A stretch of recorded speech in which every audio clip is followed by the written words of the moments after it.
It's time to make my predictions for WWE's Raw on Netflix debut. It is the biggest Monday Night Raw of all time. It's gonna be a banger. Let's get into it. We have the tribal combat match between Roman Reigns and Solo Sikoa to see who is the real tribal chief, who's the real head of the table, who will wear the Ulafala, who will have Paul Heyman in their corner. Only problem is, there is no good outcome for this match. Hear me out for a second. Let's say Roman Reigns wins. He's the tribal chief again. The head of the table, can still be the greatest of all time and have a feud with Drew, The Rock, Seth Rollins. Cool. But what about Solo? He just goes back to SmackDown without any credibility, without a bloodline, and he's just Solo Sikoa again. He's worked too damn hard over this last year to become the tribal chief, and we're just going to end it all here? I mean, sure, the new bloodline is going to eventually turn on him and betray him, and we're going to get a nice build up there, but what happens after? I don't know. I love the work Solo has done over the last couple of months, and I would hate to see him be forgotten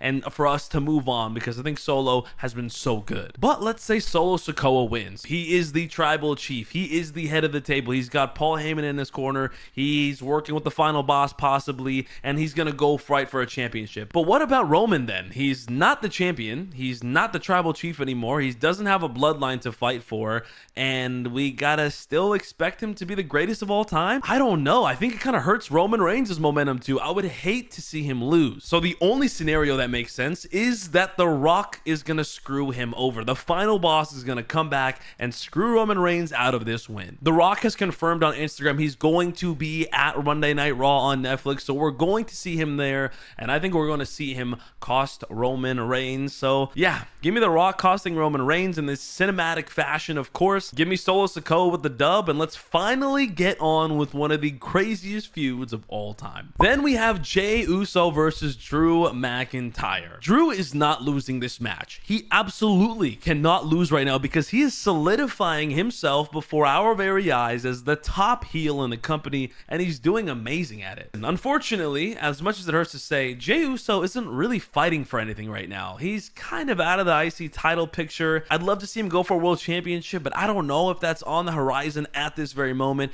We just saw Jey Uso get pinned on Friday Night SmackDown, so it's not like he's unpinnable. It's not like he's unbeatable. All of that matched up with Drew being on this crazy run and feuding with the entire world. I don't see Drew losing. Also, here's a crazy prediction, a little fantasy booking if you will allow me. I think Kevin Owens is going to interfere in this match and cost Jey Uso. And I think that's also going to lead to Cody Rhodes appearing on Monday Night Raw. They got to get Cody Rhodes on this Raw somehow, some way. And this way makes a lot of sense. Even further, we get to see more of this team between Drew McIntyre and Kevin Owens. That's super exciting as well. This makes the most sense to me. I think it's very possible. Speaking of great heels, we have Rhea Ripley versus Liv Morgan in a last woman standing match for the WWE Women's World Championship. Becky Lynch is definitely returning during this match. I have a strong feeling because, remember, Liv Morgan retired her. She boasts about it all the time. Plus, Becky Lynch is in the Raw on Netflix trailer. She's appeared at so many Raw on Netflix media events. This is a great spot for her to return to because this is a last woman standing match. There's no rules. There's gonna be interference. We're definitely gonna get some spots with Dominic Mysterio, with Raquel Rodriguez, and I think ultimately Becky Lynch's return is going to be awesome, and it's going to help Rhea Ripley take the dub here. Give me Rhea Ripley winning this match, winning the World Heavyweight Championship back again. She honestly needs this win. She can't lose another championship opportunity, and this feud just absolutely needs to end for an outside reason, because them winning one-on-one isn't going to solve this feud. It's not going to end this feud, so it's got to be an outside source,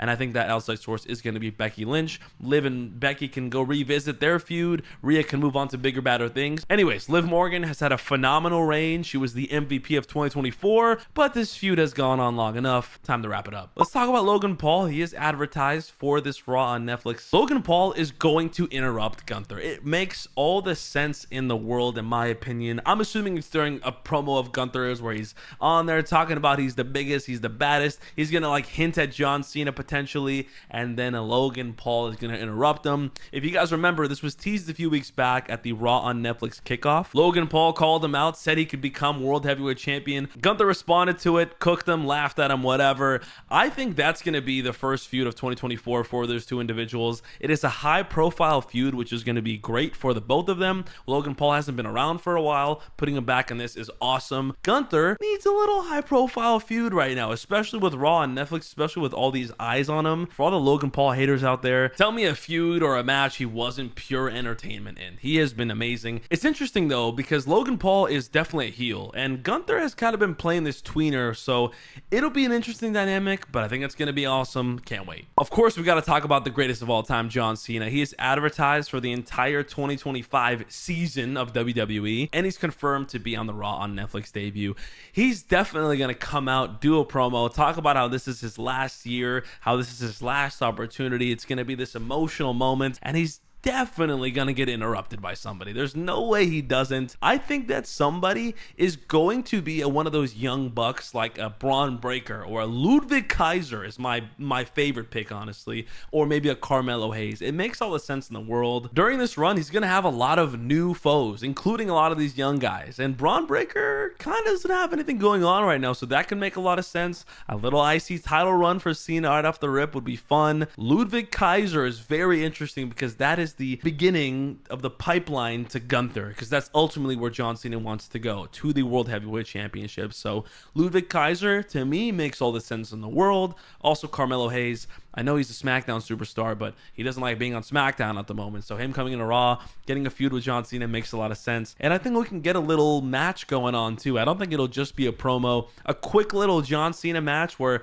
he gets a dub, or maybe he gets caught slipping by a young guy. I don't know. I don't know how it's going to play out, but I think that's the plan for John Cena. And of course, the main event of the evening, CM Punk versus Seth Rollins. I have a bad feeling this match is going to be underwhelming. Now chill, I promise I'm not a hater. I love Seth Rollins. I love CM Punk. I'm a pretty positive person, but history has shown with these incredibly deep, hatred-fueled feuds, the first match is always kind of a dud on the first go around, and that's fine. Take CM Punk and Drew McIntyre, for example. Their first match to me was very underwhelming, but obviously it ended up being one of the best feuds of the year, maybe of all time. So I'm not saying that the CM Punk Seth Rollins feud is going to be bad. I'm just saying it's probably going to start off slow. I fear this match is just going to be a stepping stone, and that's just going to lead to the trilogy that they're going to have that is probably going to end at WrestleMania. I hope I'm wrong, but it just makes sense. So that being said, give me CM Punk with the dub. It makes sense to me. I do think Seth Rollins wins the next match and ultimately wins the trilogy overall if they end up having one, unlike Drew McIntyre. But we have a WrestleMania level match, main eventing the biggest Raw of all time. Either way, it's going to be awesome. Those are my predictions for the show. It's going to be amazing. If you guys want to watch it live with me, I will be live on Twitch at twitch.tv/JTGilly, or you can watch the clips at GillyMania on Instagram or at GillyMania Clips on TikTok. I got a new TikTok. The last one got banned, so that's great, but you guys should check out the clips on there. Although Instagram is the best place to follow me, and of course subscribe here as well, but Instagram is the best because those clips will never get taken down. Those accounts will never get deleted. TikTok is probably going to get banned in a few weeks. The accounts are getting banned every now and then. Let me know in the comments down below, what are your predictions? I cannot wait. It's going to be insane. I have no idea what to expect, but I'm going to enjoy it for what it is.